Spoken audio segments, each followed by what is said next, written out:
Dumating na yung binili nating Suzuki na Dika sa nabili natin sa TikTok shop. So lalagyan na ulit natin to.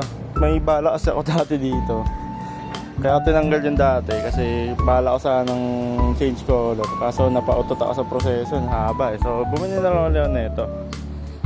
Balik natin yung dati niyang decals. Nakalagay na Suzuki. So ayan. Kabit natin. O yun, nakabit na natin. Nabalik na natin yung dating setup. Maakas talaga to para sa akin. Mas pogi siya tignan pag may ganito.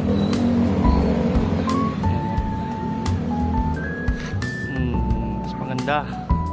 So yun lang. Ang ganda nga sana mag-change color ako. Kaso yun nga, ang haba kasi ng proseso eh. Kaya saka na lang. Pyesa na lang muna unahin ko. So yan. Kung gusto niyo ng ganitong sticker or decals, click nyo na lang sa yellow basket sa baba. Yon.